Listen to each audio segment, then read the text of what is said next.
Hi, it's Gadget UK here again. You may have already seen this on my channel actually. I'm filming the intro at the end here. I lost the footage. So yeah, I got some other stuff as you'll see in a minute, including a repair of this. And in a minute we'll actually have a go at tweaking the firmware. So this came from Nathan and Colin. I am super appreciative of having the offer, the chance to buy this. So yeah, I bought this from Colin, and Nathan kindly, Nathan and Colin kindly packaged it up in a really nice box, actually, with loads and loads of bubble wrap and stuff, and it got here in one piece. You can see it looks almost new. It really does. Now it's a bit cleaner now than you'll see it in a minute because I've cleaned it up, as I do at the end of the video. But yeah, it's in perfect condition. I do have to do a repair to it, as I say. But the first thing I'm going to show you in this video is you can change the model of this. You can see here it's a DS1022CD. Yeah, it's a Rigol, obviously, 2+16 channel. What that means is two inputs here. You can scope, two separate channels, but the +16. Logic analyzer. So he's not got the cable for this at this point, so Nathan's kindly gone away to have a look for that. So this belonged to the late Alistair Shallis. I think there was a picture of this on Alistair's website actually, on logicsays.com. I'll show you that overlaid here. So yeah, obviously this is of no use at all since Alison passed on. And it's just been sat on the desk there. I think Colin was obviously, he didn't really want to move anything, so everything's been like that way since way back in, was it 2011 or 20, something like that, 2012. My memory is awful. It's amazing how fast time passes. Yeah, so it's got a nice carry handle there on top. It's really lightweight. Well, it is compared to my Amiga 60 MHz scope. So yeah, sorry, I got sidetracked, didn't I? I was saying you can update the firmware on this, and then start talking about the model number and stuff. So yeah, you've seen the model number, 25 MHz there, 400 megasamples per second. Yeah, but Rigol were known, and I don't know if they've changed the process, but they were known for having a range of models based on exactly the same chassis, internal logic and everything, and it was just a firmware change. So in the firmware you could change from this model to the next model, to the next model, to the next model. I think you can go right to the 100 MHz version of this same thing. Do you know what I mean? It's got the same hardware inside it, it's just got a different badge, and someone changed the firmware to say it's a different model. So I mean, that's amazing because it means that I can effectively jump this up in terms of capability, and I think we should get to 100 MHz. I'm not sure if the sample rate changes there. I think that might be the same through all of them. I'm not sure, or that may double. I don't know, as a maximum, but we'll see what we can do. So I powered this on when I first got it. The first thing I noticed is it didn't come on actually, and I had to switch off and on a few times, and then heard a relay click inside, and I thought, oh, I wonder if we've got a relay problem. So yeah, at this particular point, you won't know what's coming up, but at this particular point in the video, my original comment was, I think there might be an issue with a relay, or maybe a capacitor, because I had that issue. But then, ever since then, it would power on and off without a problem at all. So yeah, up until it failed, as you'll see. So yeah, a bit of a vloggy sort of video, not very well presented here. I'm very close to it. The footage you'll see in a minute is very close up to it as well, but hopefully you'll find something interesting here. So just as I got this, I hardly used it at all and went straight in to try and configure the firmware, to move it up to the next model number. Because 25 MHz I felt was a bit under useful to me. It would have been better at 60 at least, but it would go all the way up to 100. Now, the only reason I knew you could modify the firmware on this is I saw Dave Jones do a video. Oh, Gadget UK is here. I think Dave was targeting a later model, but yeah, check out Dave Jones on EEV blog. There'll be a link down to his video below. But it was thanks to him I was aware of that process, so yeah, I dove straight in, and that was a bit risky really. I should have tested it for a period of time because there is a fault, as you'll see later on. I'll post a link down below to this guide here as well that allowed me to do the things you're about to see. You go into where you see your serial number and stuff, I don't know, it's like the about thing, I can't remember what it's called, and then you press a sequence of buttons: trigger menu button, acquire, utility, measure, storage, cursor, channel 1, ref, trigger menu, and then it looks like nothing's happened. You then press run stop to go back to the menu, and at that point you get a service option on the menu added there, and from there you can change the serial number, the model number, you can change the colour settings and various other things, but be very careful what you change in there. So let's have a go at putting this into service mode. We should be able to get into the service menu, and I think that's relatively safe to do. So in order to do it, I've got to press a combination of keys So I've unlocked it, and I need to put 1102C in. So I've got service down here, look. We can now change the serial number. I'm not sure how you do this actually. How do you actually rotate? Oh god, honestly. There's probably this menu thing at the top here. Let's try that again. One thing I hate about this is how short the menus stay up. That's probably an adjustable thing. Oh yeah, you can use this. Oh. Painful to use, isn't it? Because I'm guessing I need to change the serial as well as the actual model, or it may not work. So I changed the serial number and then I saved it. You see it freezes here on the 7th block. Now on the article I read it says don't be surprised if it looks like it's hung on the 6th block, and then it says just leave it a long while, longer is better, and then switch it off. So like, well, switch it off when it gets to 100% or switch it off when it's here. How long's long? Long, good. You know, I think that's the thing that articles is long is better. How long is long? You know, so I left it for, I don't know, 4 or 5 minutes. I'm doing the same here because I've just changed the model now to match. Changed the serial number, just the first few digits there that actually have the model number as the serial. So it's going to have hopefully a matching model to the serial number. Bear in mind the serial number is not going to be correct. It's my serial number, well, Alison's serial number with the model number there changed at the beginning. But we're now waiting for it to save the model. So assuming this works, hopefully it will go up to 100 megahertz instead of 25. Now it's got a 400 meg sample rate on this.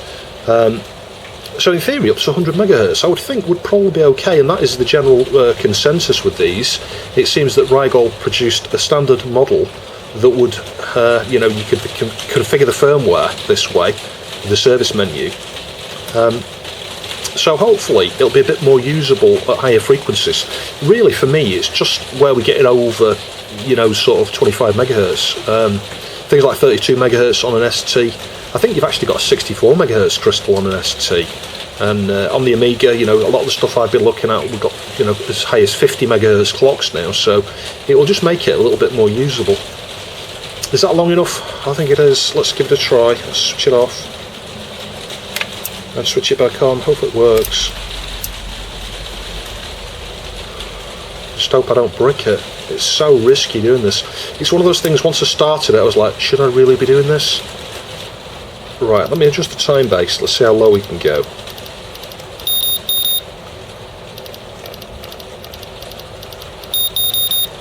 Ah, 2 nanoseconds. So that's probably right. That's probably works, I think. I need to test this, obviously. Let's just go into the service menu again. Now, I think when you save the settings I just did, it pulls you out the service menu. So to get back in, let's just do that again. Hang on. Down, down. There it is, service. Missed it now. Oh. Service. Yeah. Normally I've service down here. That's gone now. So you've got to put the code back in again if you want to change it a second time. Now, the interesting thing is, I'm sure I had a logo here before. I haven't got a logo anymore. But it does say DS1102C. There's the serial number. I just changed the 4 digits there. The modules here are just the same. So that seems to have worked, doesn't it? So actually, I'm thinking about this now. I'm probably going to have to auto-calibrate this. I'm not really sure you do that. Self-cal. There it is. Channel 1 vertical system. Right, so I think I just leave it like that. Do I? Or is that waiting for me to select something? I don't know. I'll report back. Yes, I think that's also calibrated. Obviously I've got no probe connected up here, and I think that's the key. It does it all internally. I can hear the relays here, one click there. It did the exact same thing here, and then the cursor there slows down. I presume after it's done the vertical, it's going to go on to horizontal system. Yeah, I think this does take quite a while from what I understand, so I'm just going to leave it going, and I'll report back when that's complete. So there's probably more accurate ways of monitoring this, but you can see there 53 megahertz. I'm actually probing a 53 megahertz crystal here. It's 53.2 actually, so it's not far off. It jumps around a little bit there. So the very fact I can actually see that pretty clearly, and the voltage as well. I mean, you can see the sampling there is not perfect, is it? But that's not bad. It's holding pretty stable as long as I don't wobble. And I'll just hit run stop, just capture that. So that's not bad at all. Yeah, 53, it's showing 0.76, it's actually 53.209, I think, or 203, something like that. But I think the way this was configured, you know, as a maximum of 25 megahertz, I think I would have struggled to get that waveform like that, and I don't even know whether it would have displayed the correct frequency there. Anyway, that'll do me. So this is a second TF520 that I've built. Now, if you're not familiar with the 520, it's the first prototype PCB designed by Stephen Leary for the Amiga that provided an 020 CPU here, running at, I think the stock one was supposed to be 20 to 25 megahertz, but as you saw, if you saw the review, we put a 33 megahertz chip in there, and it's more stable and it ran really well. The second one I've just built, I put a 40 megahertz crystal on because I found an 020 that's stamped at 20 megahertz, and I figured I could probably get 40, and lo and behold, that works. And that's with the SID card, the AT card clone, so we boot from that. Boots really quick as well. 8 meg on the gotta go fast RAM in the dip socket, and as I said, the SID card as well, and it all works and coexists nicely. And the frequency at the bottom is showing most of the time 40.32. It was a minute ago. If I hold firmly on it, hang on a minute, so I just moved the plumbing probe. Yeah, 40.32. There's a little bit of fluctuation there, but it's fairly accurate. It's giving me a fairly decent representation of the signal there, and scoping it without an issue. So if this was still a 25 megahertz scope, I think we'd have a problem with that. I don't think the sample rate would be high enough and stuff. Well, maybe it would be, because it does say there 400 mega samples per second, I think. And obviously the samples per second, if you ever wondered what that is, it's how many times it's sampling that signal within a second. If you had a 25 megahertz clock and you only had a 25 megahertz sample rate, that means every time it's a positive, you would have a sample, and every time it's at a negative point, you'd have a sample. You'd have nothing in between, so you would have no clue that it's a sine wave. Does that make sense? So you need a sample rate much higher than the frequency. Certainly, well, if you look at this, it says 25 megahertz there, 400 megahertz sample rate. The scope this has been converted to now is the 100 megahertz variant. Now, I'm not sure the sample rate is higher. It must be higher than 400 megasamples. So this has probably gone into that mode, I suspect. Although it might be that they're all, this range may all be 400 megasamples. So at 100 megahertz, you're 4 times the frequency you are capturing, which means, you know, on a 100 megahertz signal, you can have 4 points around the sine wave there. No, the most you can get out of it then is 40. I mean, we might be able to get something in between, like 42 or 44, 45, 46. You can see, bang on, 50 megahertz. 100 megahertz. So in this same video, we're going to be repairing this as well, because I've been using this for a number of months, just on and off a little bit, and switch it on. It's not coming on. Power lead is in. Yeah, the reason I'm doing that is I think there's a relay problem with this. Could be wrong, because it did this when I first got it, and then it did come on after a tap. So I don't know, it could be a bad solder point or anything really. Let's just try and push that foot back under. Disconnect that. Yeah, so you can see what I mean now. There will be a separate video on this. It should make a clicking noise and the fan should come on. So yeah, it's a power supply problem. So let's get this over there and try and get into it. So I see a Torx screw here. You can see warranty void, never been owned. A screw there. A screw there, that's a Torx, and then I'm guessing maybe we need to lift this. The handle needs to come off, and you can just about see a screw there and one down there. So let's get it over to the mat. And so I sliced the warranty label there, actually. I can just about get that in there. Technically I should probably take the handle off first. Just get those 2 screws out of the way. I don't want them to be underneath this. Yeah, so how does this come off? I don't know. I mean, I don't need to take it all the way off, do I? I can undo them like that. It's a strange design for sure. So let's just see, is the back going to come off now? Now there's 2 screws here, but did wonder if anything here needed to be done, but I don't think so. There's nothing under there. Is there something under these or something? Yeah, the problem is these are catching on the plastic here, so yeah, I do need to undo these two screws here as well, actually. Oh, hang on a minute. Is that one with a nut on the inside? That's a stupid design. See, I can't get them out. It's like there's a nut on the other side. This goes down as one of the worst designs ever. You've got to unscrew the screw, put your fingernail under there, try and pull upwards as you unscrew. Listen, the nut will fall off. Never to be found again. Yeah, that's what it is, that's holding it. That's the thing that's stopping the back coming off, I think. Oh my god, this is like one of these things where you wish to god you'd never gone inside it. I just don't know what's holding it. What is holding it here? Don't worry, I hear you, dead obvious. The power switch, yep, we do need to remove that. And it should just pull up like that. There we go. Ah, there we go. Oh. Right, let's just try and pull it straight back. There we go. Let's see what fell out. Oh look, now it's got a metal shield around the whole thing. Yeah, there were no screws on this. Oh, hang on, this is where these need to come off, without a doubt. So let's just do those. I thought this would have been simple, but no, nothing ever is it? It's going to be interesting trying to reassemble that though, because those have got to be on the inside, haven't they? So let's now try pulling that off. There we go. It's coming up. The bottom. There we go. That's that off.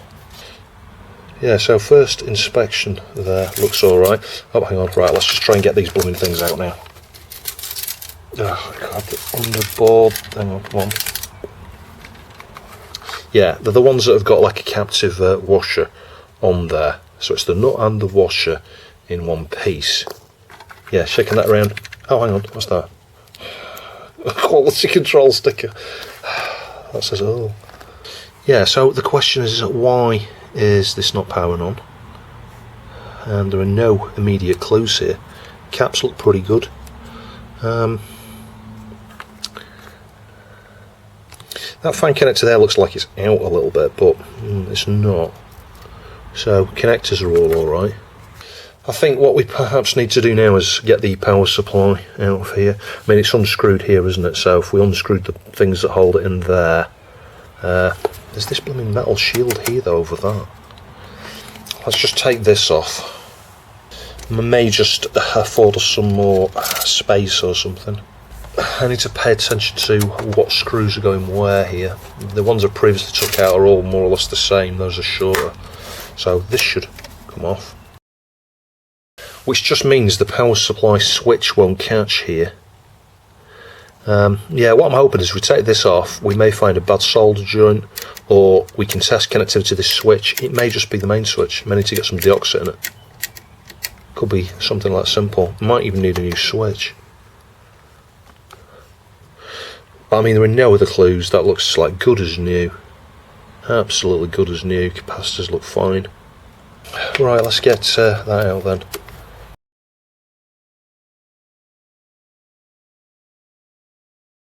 So let's just see if we can get this out. What's it stuck on here? Right, so that's like high voltage, isn't it? Must be for the screen. Can that only go on one way? Yeah, it's pink to pink.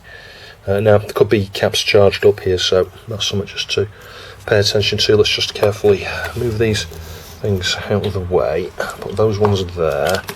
Those two can go there. Just move it further forward.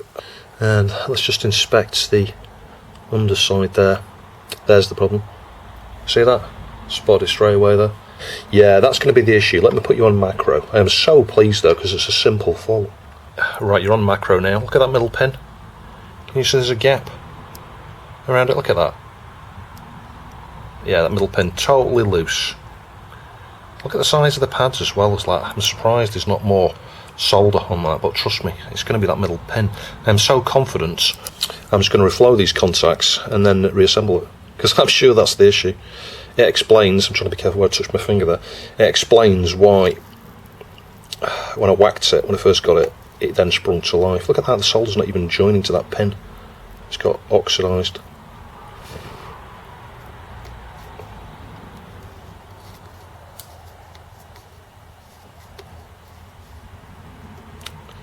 It's giving the solder time to, the flux time to activate. Tell you what, let's just remove that. There's a high probability this was assembled with lead-free solder. Oh God, this is the problem. It's better being there than trying to balance the blooming thing. Yeah, it's probably been assembled with lead-free solder. Mixing leaded solder with lead-free solder is not a good idea, really. And obviously the pin was not, the solder was not adhered to the pin there, even when I added new solder. That's it, got rid of all of that now. And let's just add some fresh. I'm going to beef up those other ones as well. It's been arcing that. I wouldn't be surprised if that's been a problem prior to it coming to me. It's got the signs of like years of arcing, I think. I'll solder these ones as well, just add some fresh. That one's good.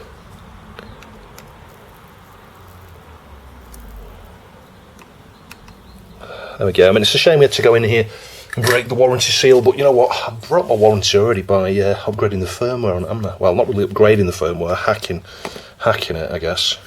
So cotton bud with IPA, let's just clean those contacts up now. Well, not really the contacts, but the pads. Yeah, there's a huge difference there now, that is well and truly fixed.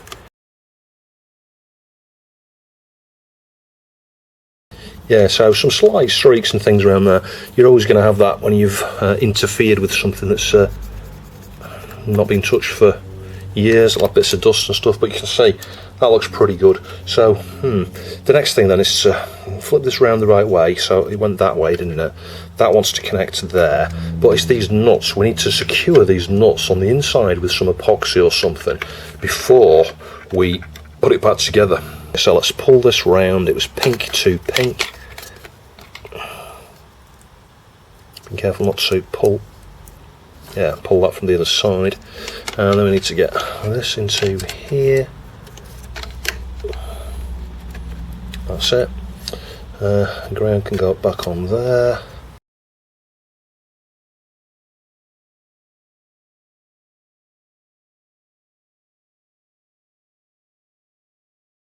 That's it. I'm not over tightening those, just make sure they are tight.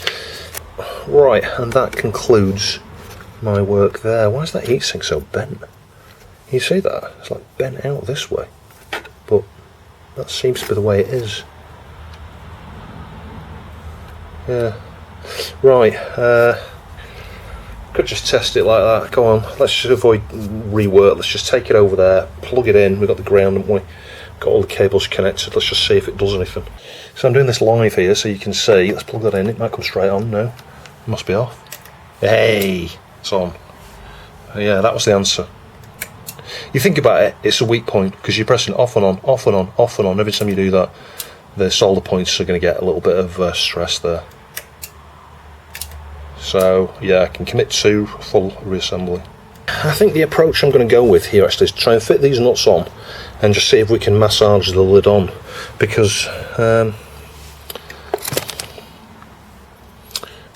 don't know, I think there is some signs of glue there though, you know, so I think those were glued on. They're not going to stay in place, that's the problem. I mean, I can epoxy them, but then I know what's going to happen. I'll get the lid back on and then I get the screw into position, and then it'll just fall off with a little bit of stress from the screw going in. I think these screws will have been fitted. I think the screws will have been fitted to the nuts then glued, and then the lid pushed on. I cannot see a scenario of someone gluing the nuts on and then only screwing them in here when you've got the lid on. That wouldn't make any sense. So the lid must just bend a little bit away from this side here in order that it goes over those. It has to be done that way.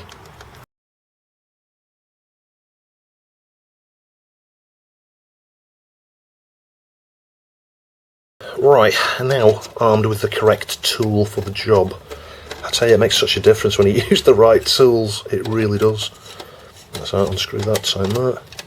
Yeah, don't over tighten those, just like on Amigas and things like that. You damage the thread and before you know it, it's falling off, and yeah, that looks good as new. It's like no one was ever there. I mean, there's nothing for it to catch on, so yeah, you can just wrestle with this a little bit. So yeah, this is the thing, how do you get this over those blooming screws there? I don't know. You could just force it, I guess.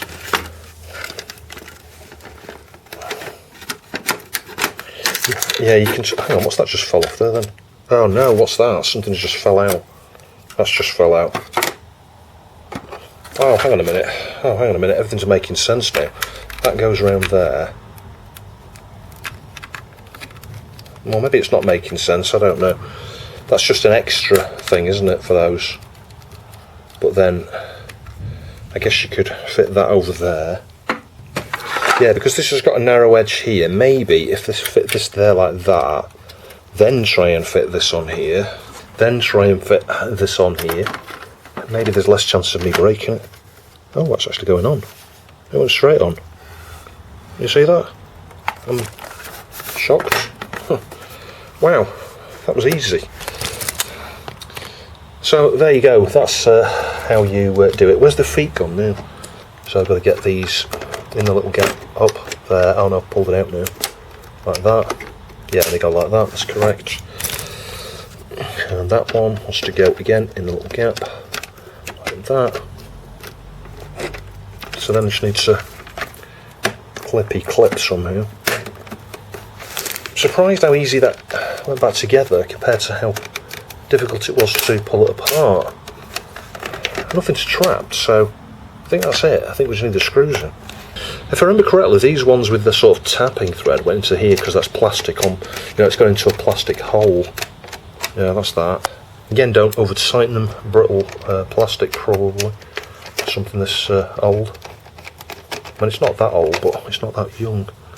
And then the two screws here, I think, were the threaded ones, you know, like metric type ones, because they look like they're going into the metal chassis somewhere. So I think that's it. If we have a look around it, the edges all look good. The back looks good. You'd have to look at that. You'd have to look at that extra hard to tell what's even been broken, actually. And we've got good seams along the bottom. So the final thing here is the power switch.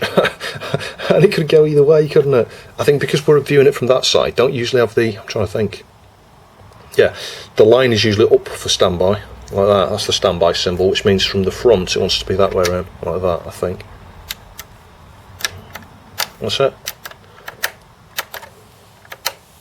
And there we go, all working again. Back to where I was trying to use it when it failed in this particular video. Right, so absolutely ages since the first part of the video. You can see it's looking a bit dusty here. We'll clean that up within this. So I thought I'd just show you some of the features on this, and you know what? I am still getting used to this. And I can't help but wonder if when I've shown this on some of the videos you'll have seen, if this here is some issue. It's like everything I've been measuring on, well, on some boards it shows you the exact voltage, you know, so you're measuring a single, it goes 4 point something volts or 5 volts spot on, and then you measure something else and it's like 7 volts, and you're like, well, hang on a minute, this is a TTL system I'm using, you know, it's a system that's got 5 volts to the VCC pin. How have I got 7 volts? And I can't help but wonder if there's some sort of offset. I mean, it's showing a diode symbol there. Can you see that? So I need to look at that and work out what that is. I've obviously set something on here that could be affecting the level. Anyway, I figure if we just scope some stuff on an Amiga 2000 here, I'll start by, if I can, just probe the clock. Let's try and find it. There we go, there's a clock pin.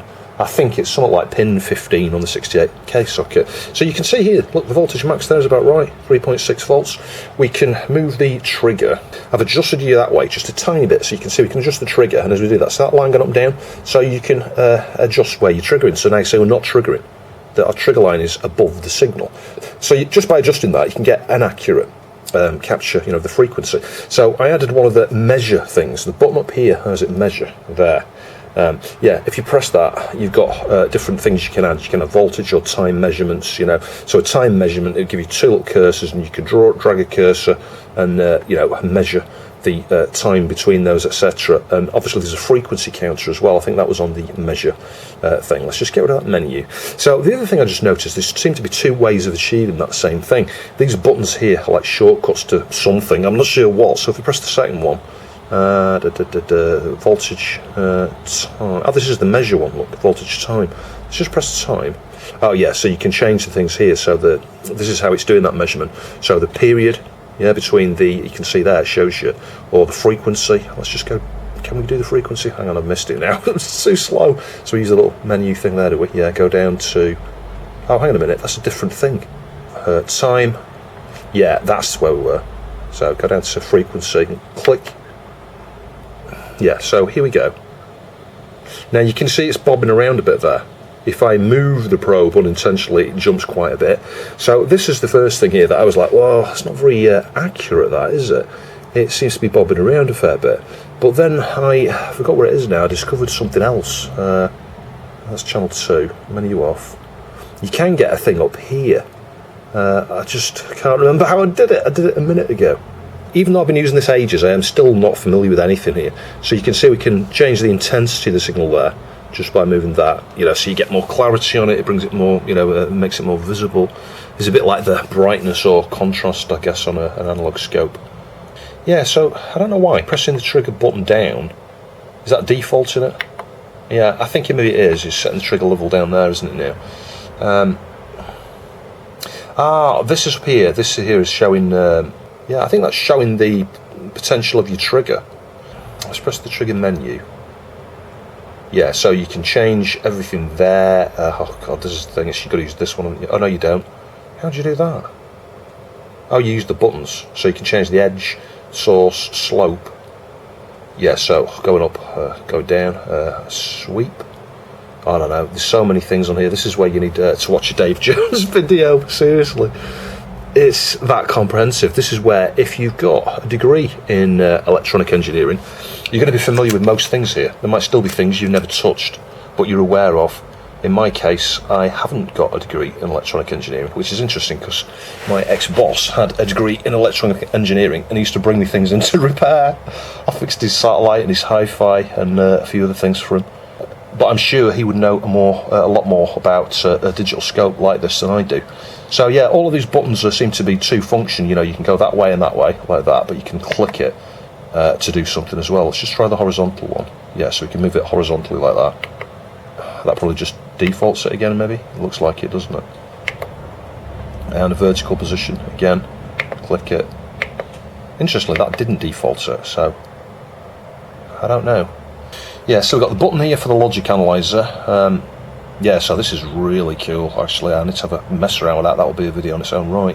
But I would need to read a bit first. I've got the cable that plugs in here, and it's got all the little clips there. I'm assuming it's like 16 channel. Oh, it's 2 plus 16 channel. Yeah, so the 2 plus 16 is these two. Yeah, plus 16 channel analyzer. So we could use this on C64 or NES or something. So I might do that as a separate video. It may be a Patreon exclusive, I think, if I did that. I don't know.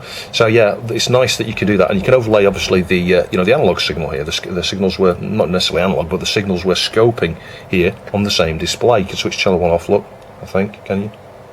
Yes, you can. So you've just got the logic analyzer, and likewise you can switch the analyzer off, and we can put channel 2 on, and you've got a second trace there. It's a different colour. Yeah. Oh, we're changing the time base there, I think. Yeah, because obviously you've got scale on your voltage levels like that. Bear in mind we're on channel 2 at the moment. This is where it gets confusing, because these knobs here, on some scopes like my old Hamag, I've got obviously 2 of these for each channel. So I've probably talked about the basics of using an oscilloscope before, but in general you've got these you know, 2 variable adjustments here, one for the time base. Yeah, so you know, if you look at this signal coming down here and it goes back up, you know, you've got a cycle, if you like. You could look at it that way, where it's, you know, it's up and down. That's a cycle, and working out the time period there can give you the frequency. That's how it calculates the frequency there. You know, it's the time for the positive and the negative cycle. Yeah, but adjusting the time base here, if I can, you know, I can make it shrink down like that so you can see more of these peaks at the same time. That's the advantage of having an adjustment like that. If you've got a very fast frequency, it's just going to look solid. I can demonstrate that here. If we reduce that way, so you could be looking at a signal and go like that. You can't see it. This is why you need a time-based adjustment to to widen it, stretch it out, to zoom in on it, if you like, to go, oh, we can see the peaks. There we go. And now you could put the measure. You could use measure, put cursors on. Put one cursor there, one cursor there. It'll tell you the time for that cycle. Or you could use the, like I said, the frequency stuff that's built in. It tells you. Now, what I was trying to show you before, there is a frequency counting option as well as this here, which is a little bit variable. Can you see? It's bobbing around a bit. The probe is stable. We've got a good ground. It's fairly stable there now, 7092. But trust me, that there you go. It hops around a little bit in comparison to the actual frequency count thing in there. It's probably just the way it's sampling the data or something, I would think. Yeah, so that's the time base. But you've got the same thing with the voltage. Yeah, you're measuring a super low voltage, 0.1 volts or something. Yeah, and let's adjust that one. Oh, I'm on channel 2. This is the other thing. I've got 2 channels here. Yeah, switch channel 2 off. That's the blue trace because we haven't got a probe in the channel 2 port. But you could have 2 things at the same time. You could obviously move. I can't know you move it now. You could move this one up like this, and you could have the other one, the blue one, down here, and you could have two things scoped at the same time. You could overlap them. You're comparing things. You can do math. Yeah, you can subtract one channel from the other, so the signals will, get a different representation as you do math against those 2 signals. We scoping from 2 different places. So yeah, you've got a math function. You can do, I think, addition and subtraction, and there are probably other things you can do there that off the top of my head I can't think what they are. But anyway, so channel 1, let's move that back down to the middle. It's probably a way to default that.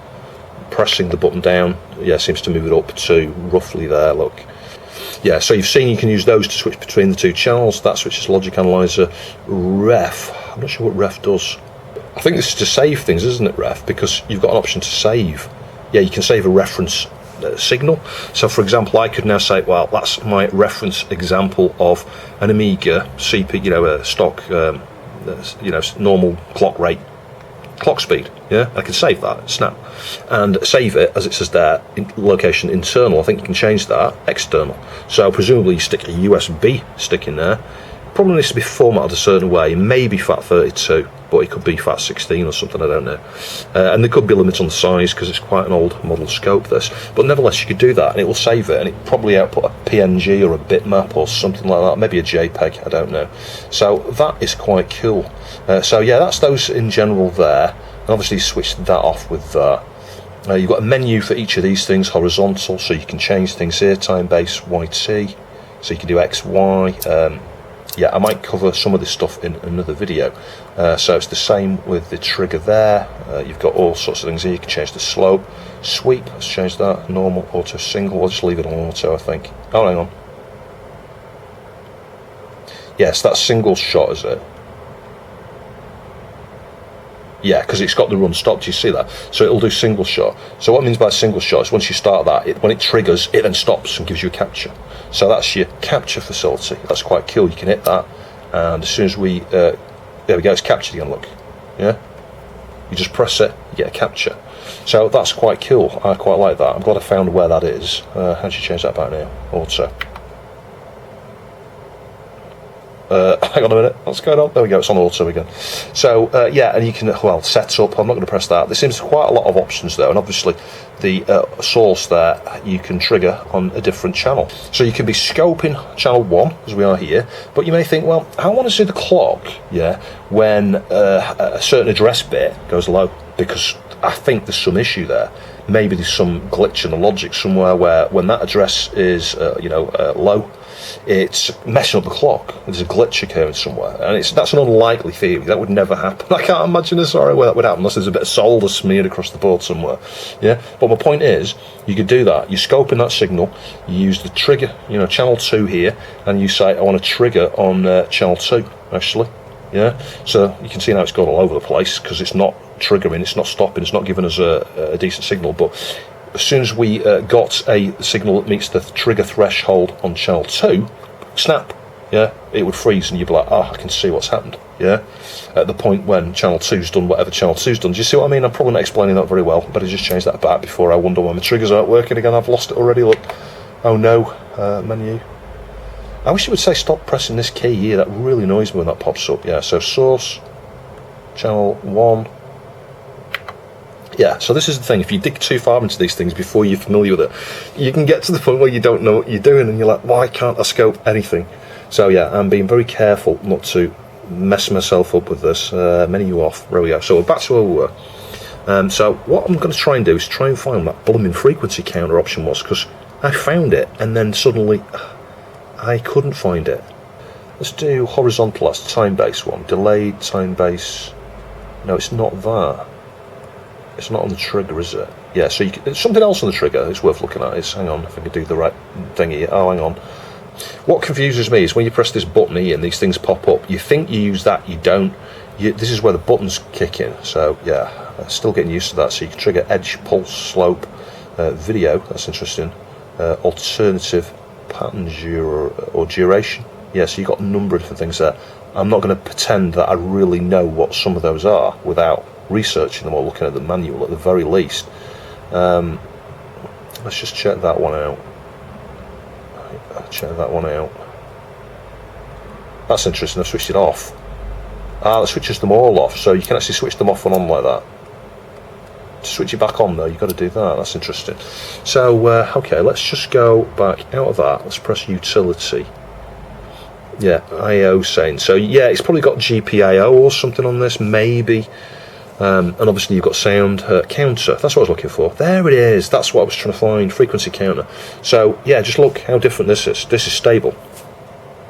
This can bob around a bit. I'm just waiting for a bit of jitter again. Look, 143. But watch that. That doesn't. That is way, way, way more precise. So it's got a frequency counter built in there that seems more accurate than the thing down here, which is taking into account the jitter and stuff. You know, the sampling is done differently. I think on this is like I don't know, a very long period average. So it's not being affected. I think I could be wrong. Plus down below if you know more. But that's why this can just jitter a little bit here. Sample window is not as big as you know, the samples that are used, or the store, you know, the values that are used wherever to store an average of this.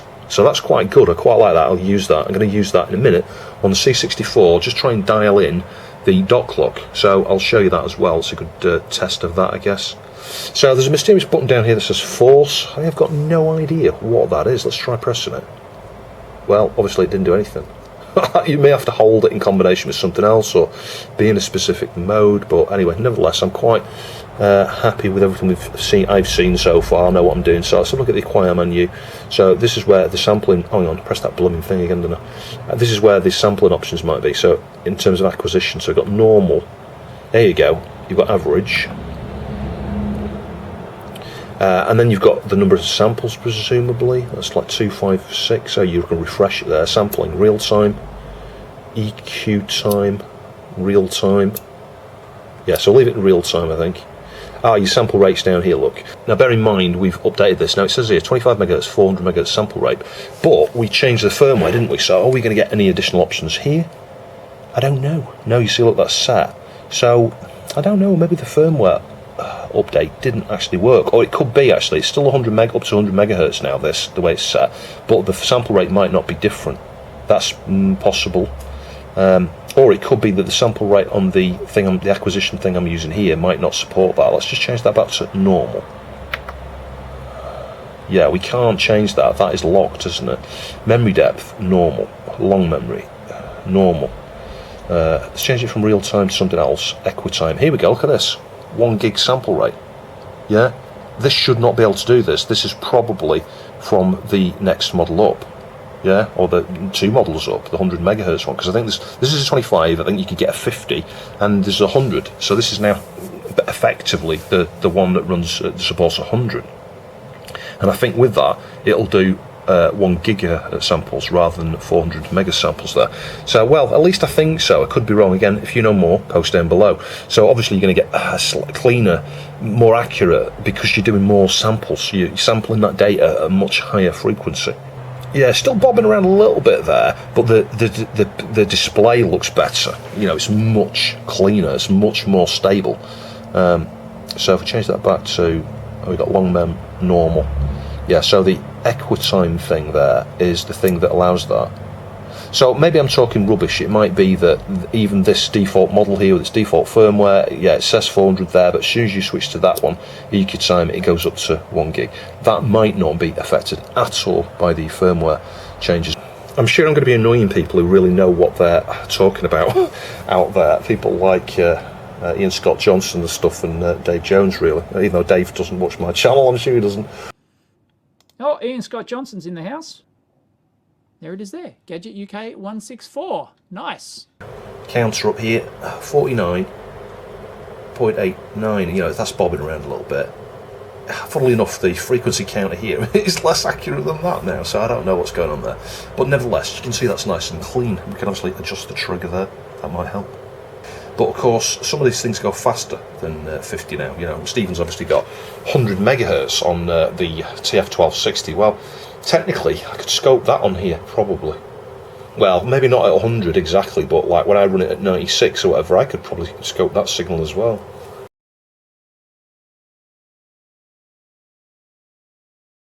So in terms of the signal bobbing around a bit there and the frequencies not being very accurate, that's probably why. Because I've taken the ground from there. Well, bear in mind, we're probing up here, fifth one down from the bottom there, upwards here. What you really want is the ground as near as possible to where you're scoping. That's where you can get all sorts of weird ghosting and artifacting and stuff going on where it doesn't look right. And that's not the right terminology for it, but that's what I describe it as when I see it, when I'm scoping things. I think someone kindly pointed that out actually about the ground when I was doing the that Neo Geo Xeno Crisis stuff, because I had the scope on there and they were like, well, you've probably not got a good ground. Yeah, you want a ground as near to the signal as possible that you're scoping. And you can actually get a little thing that I've got one that clips on there. It goes around that end piece there that's ground, and there's a little prong that comes off, yeah? And the idea is you get the prong somewhere on a ground and then you sort of bend a little bit and probe the thing you're trying to probe. But obviously you've got two things sticking out here. You've got to be careful you don't short things and stuff. But what you'd want with that ground is maybe solder a wire onto one of the grounds here and attach to that, yeah, clip onto it or something. And then the signal would be more, you know, cleaner, and you probably get a better result on the frequency counter and the, you know, the measure thing on there. But anyway, I'll just yeah, probe that again. Hang on. Yeah, I'm just looking on the scope, 50 megahertz, spot on. So I think I've covered most of the features. It is a basic scope. You know, we've had a look at the acquisition stuff there, the acquire. We've had a look at settings. Oh, storage. Yeah, so you can store waveforms here, setups, bitmaps, CSV. Some of this stuff I'm never going to use, and obviously you've got there your internal, so we've got one there. Look, let's load it. I don't know what that is. Load. Maybe there is nothing there. Int 001. Oh look, we've got a few there. What are those? Might be something Allison scopes, I don't know. Load. How do you display it? Yeah, I'm not sure if those are just like default slots that are all empty. I suspect so. Let's try that one. What's this? No NNNS. And we've got flash. Oh, this is in the internal flash. That's right. So let's try that. Load. Yeah, that's loaded something, hasn't it? And it's gone to run stop. Yeah, presumably when it displays what it's displaying, it goes into the, you know, it stops it, puts run stop on so you can see the image. Yeah, so that's just like a blank one, isn't it, by the looks of things? I mean, I could try and save one. I don't see what the benefit is, really. I mean, alright, let's do that. Let's just see if we can... Let's switch it off there. Where's the save bit? Now, this is the thing. I've got to now try and work out where you save it. So, storage. I know, you do it on auto, don't you? So, you run stop.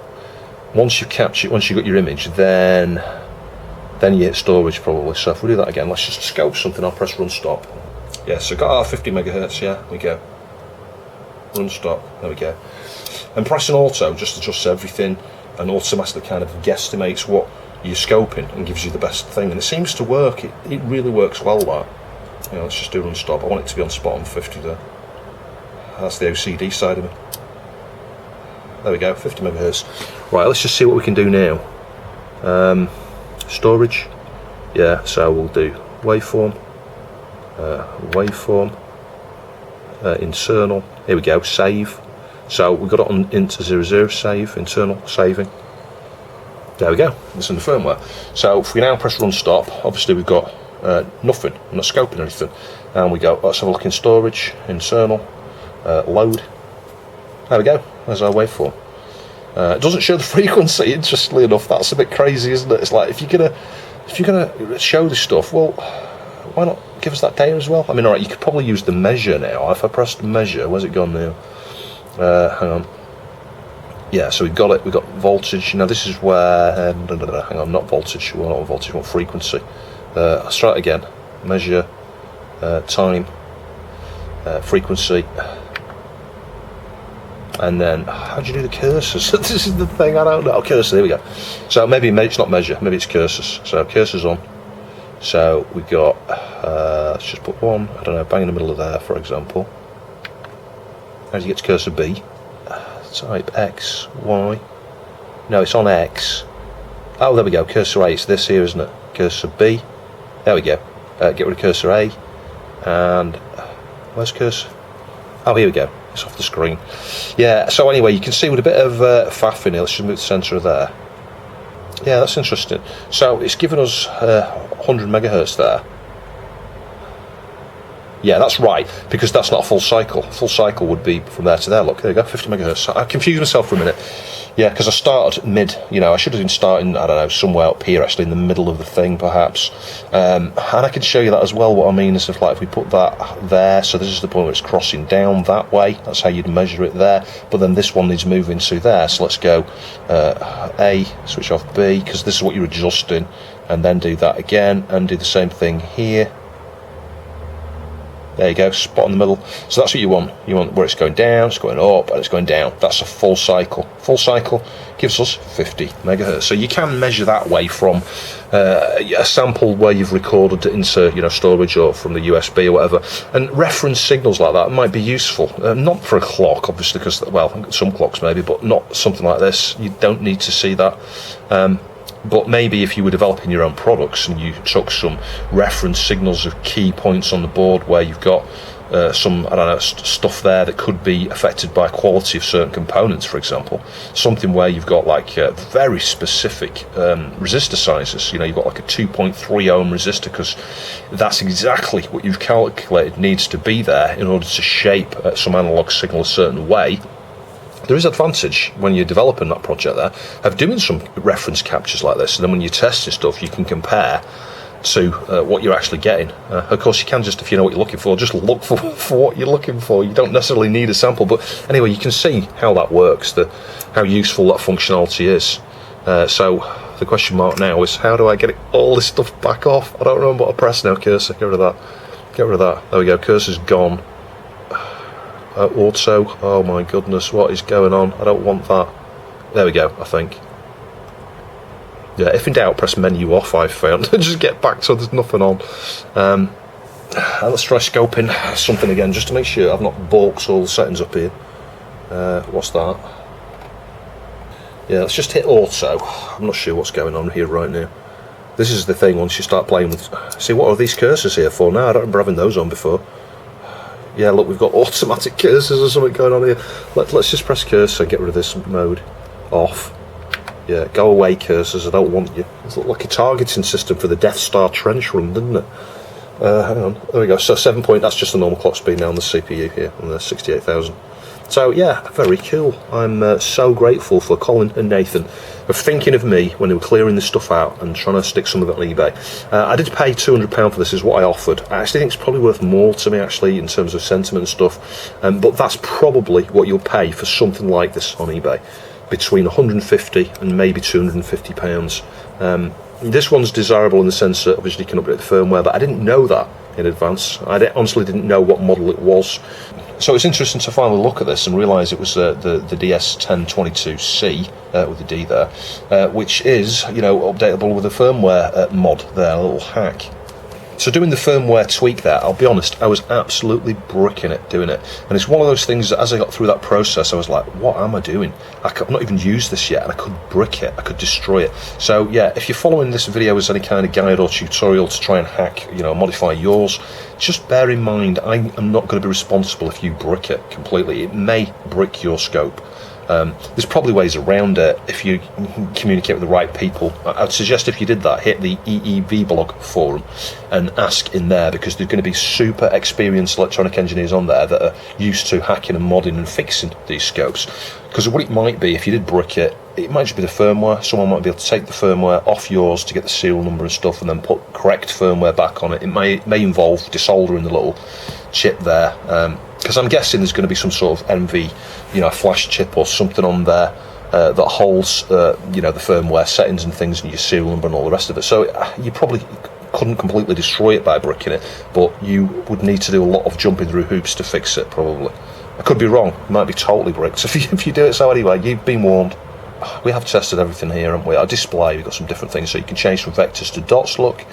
Yeah, you might get a higher sampling rate when you've got dots instead of vectors, possibly. I'll leave it on vectors. Persistence. Yeah, that's interesting. So, and this is something I guess just worth touching on, and I can't really demonstrate it here. When you scan certain analog signals, think of like the IPAN on a CD laser. You may struggle with something like this. I don't know, and this is where that you may need to use the persistency. Because when you're viewing a signal like that through an analog scope, a CRT, where you've got a cathode ray tube, you get persistence of vision, POV, which means that the image that's displayed, even though it's changing at a very high frequency, and this is where you get the overlap, the IPAN, it's the frequencies so complex that you just perceive it as an IPAN. But the reality is, on something like this where you've not got that persistence, and the sampling rate is the thing there, because an old CRT-based oscilloscope's not doing a sampling, is it, in the same way? Yeah, this is capturing a snapshot, doing a sample, and then interpreting that and displaying it. Yeah, I think that's probably safe to say. So persistence is giving you some sort of way of sort of simulating that, I guess. But I suspect it'd be quite hard compared to using an analog scope with a CRT to adjust a laser voltage looking at the IPAN, but I could be wrong. I just remember something that Retro Game Mods said, and I think that's more or less what he was trying to say when he did this 4-hour long amazing video on how CDs work, actually adjusting, calibrating CD lasers and things, and all the stuff to go with it, the tracking and focus and all that. Take what I'm saying with a pinch of salt. I am not an expert here, but that's my understanding. Feel free to correct me below.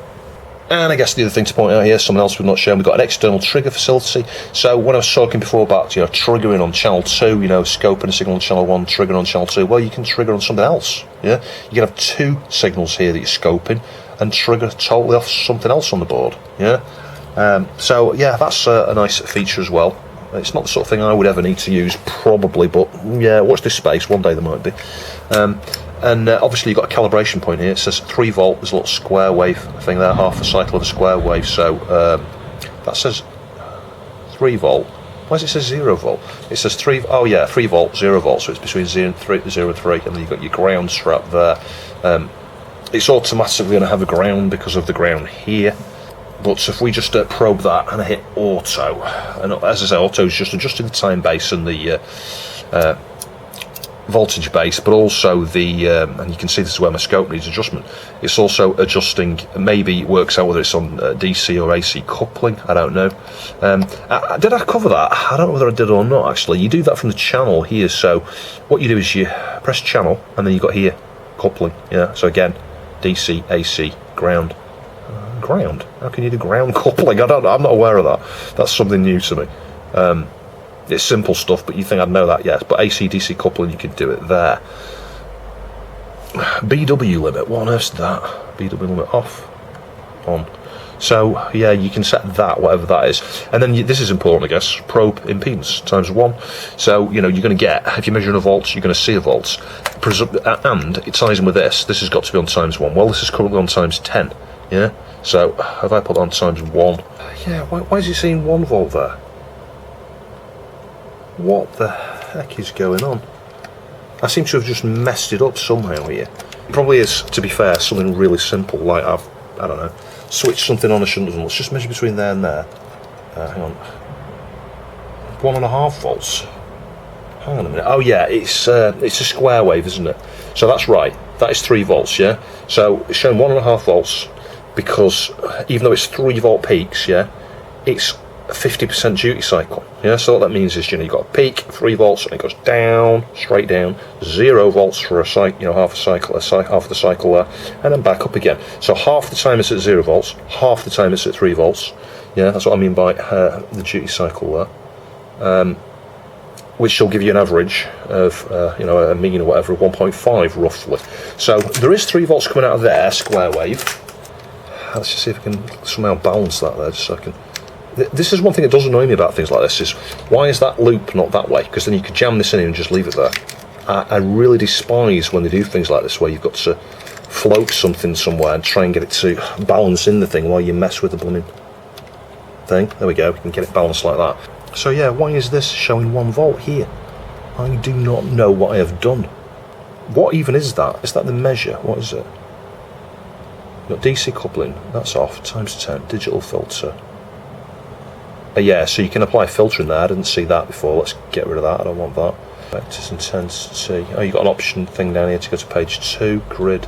Yeah, so you can put a grid on if you want a grid. Let's just try that.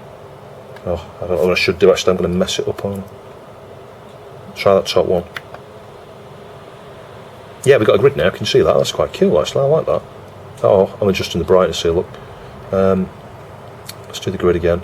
See what the other options are. That one. Yeah, so that's like a finer grid just across. You can't really see it very well because it maybe needs the intensity and brightness adjusted. You can really do that there. There you go, look at that. So, yeah, you can do all sorts of amazing things with the display there. Let's just get rid of that. Was it? I don't know which one it was now. I think it was that one. I don't know. I thought it had no grid on, actually. There's advantage in having a grid on, actually. Let's leave that on. So that's that. Menu display, infinite screen, normal or inverted. Oh my god, my eyes. I'm now blind. What's this here? I didn't see that illuminate before. Am I seeing things here? Hang on a minute, we've got logic analyzer on now. Oh, I'm pressing all of the wrong things. Yeah, this here illuminated. I don't think I've ever seen that. And of course, if you've not worked it out already, let's just do that now. See these curvy bits here? This is where you adjust the capacitor on the side of here. Oh, I think it's a cap. I'm pretty sure it's a little trim cap. Let me just get my tool. So ideally, when you're adjusting variable caps and variable resistors where you can, use a little plastic trim cap tool here. And I can't see what I'm adjusting at all. Let's just pull it off. Take that back off again. Turn it that way up. And put it back on. Because then the capacitance thing is on the other side here. It means I can come in from the angle. And there we go. Can you see that? Look at that coming down. Hey! There we go. Finally straight. Oh, hang on. Get the tool out. It won't come out of the hole. Anyway, that's not too bad. Yeah, what I was trying to describe there is as I was turning it was adjusting, and trying to pull it out. It was like sticking in the hole, and then the point of pulling it out was actually causing a tiny tweak in one direction. So let's just do that again. And I guess this is where your time base would help you. Like that, because you can see whether it's really straight or not. And it is, yeah. Nice square, flat tops and things and bottoms. Is this 1 volt division? I think that's showing the scale, isn't it? That's right, that is, I think. Yeah, it is, there we go, hang on. That's where I'm getting confused. It's the simple stuff that gets me. Yeah, so that's saying 2 volts per division, isn't it? So if we now move that up, let's move it onto one of the, and this is where the grid helps you, move it onto the bottom of the line here. Yeah, 2 volts per division, yeah, so that's 2 volts, and it's halfway between the next block here, 3 volts, that's right. So yeah, there you go. That's what it is. That's the voltage base and the time bases here. So yeah, simple stuff. But you say I've never paid attention to that. You know why? Because my oscilloscope doesn't have it. This is the first time I've had a number down here, and the first time I've had a number over here. And there's 2 things here. It's not just that's not just you got the voltage that way, time that way in terms of these blocks, but also there's something here as well. It says there 0.00000s. So that's the time thing, probably based on the cursors, maybe or something, I don't know. Anyway, I think in a nutshell, we've probably covered all of the basics there on that. Switch that off, I'll clean the screen up. Yeah, you can see it's got a few little marks here from when it was in transit to me, but it is very dirty and dusty, look at that. Yeah, so let's give it a wipe. You saw the repair, so it's been working perfectly since that repair. Let's just rotate it around, we can have a look around the back. So it's in excellent condition physically, it really is. You can't even tell I've been in. You can't tell I've been in it with the warranty seal there, just like cut that really carefully. And it went together just like it came apart, so there's no issues with this. It says pass fail out isolated. So I'm not sure. I'm not sure what that is, pass fail out. But you've got RS232, so you can connect that up to a PC. So it hasn't got GPIO particularly, has it? But it's got a serial interface there, so you could write some C# or some VB or something and interface with that. There's probably an API that allows you to do that for that serial thing there. That looks like USB, doesn't it? It's got what looks like a USB thing there, so maybe you can connect this up via USB as well. And I'm guessing if you could do that, maybe it'll save that way, yeah, so you can save to USB that way. But I suspect the internal storage, you know, not this, but where it stores internally on the flash ROM that's in there, you'll be able to get those bitmaps and stuff across that way. But you can do it that way as well. This side here, as you saw when we took it apart, is just the power. It's got these little feet, obviously, here, that I tend to pull out and use, quite like that. So, as I say, a huge thanks to Colin and Nathan. It's amazing, you know, they even found me the original Rigol probes here, so I haven't even used those, keeping those. Really nice, and the original packaging and stuff here with all the little things. You get these rings that you can clip onto the end there to give each one a unique colour, so you can remember which channel's which one. And of course you could probably change the colours here. You could probably change that to, I don't know, pink or yellow or green or something, so that the things match and you know what you're scoping. It tells you the stuff there, all the stats about these and stuff, but yeah, very cool. So that's that. But then Nathan went above and beyond and found this, which is the Logic Analyzer Active Logic Head. I may have shown it at the start of the video, but yeah, so this just plugs in there, and you've got your 16 channels. Now, there's only one of these, actually, one of these things here, but these, I've got a load of these, yeah, so it's just like DuPont there. I mean, it's more than single pin. Those are a strip of like 4 and 4 glued together by the looks of things. It might be 8. And then your ground and stuff in the middle there, but nevertheless you would clip all of these onto little clips onto your board or whatever. I mean, these are the DuPont ones, single pin, aren't they? The ones I prefer where you get the little clips, and I've got some of those. So some that go from DuPont to little hooks that you can hook onto things, little grabbers, you know, you squeeze it and you get these little hooks like that come out on the end and they hook onto a pin. Yeah, so you could use that analyzer that way. So yeah, I think I'll do a separate video on that.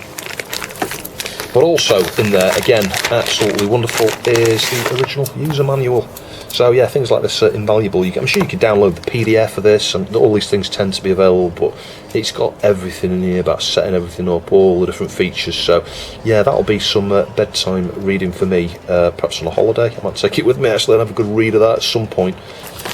And we've also got this, and I might read this before I read the other one. I don't know how to use oscilloscopes out of the test equipment, so yeah, there's a book for you. If you want a book to get going, have a look for this. It's a small one. I don't know whether it's going to be in circulation in terms of publication. There must be something like this, but anyway, it's Babani Electronic Books, and the author is R.A. Penfold, and it just covers all the basic stuffs, probably from an analog scope point of view. But that's where you want to start, just to get, you know, to understand all the basics, and then perhaps move on to something like this or newer, where you've got lots and lots of functionality. Anyway, I do hope you found the video interesting. If you'd like to support the channel, please see the Ko-fi and Patreon links down below. Every dollar makes a huge difference to the continuation of the channel. And I've got t-shirts and mugs now, merch available as well, if you want to buy one of those. Yeah, very much appreciated. Like, share, subscribe. I'll catch you in the next video.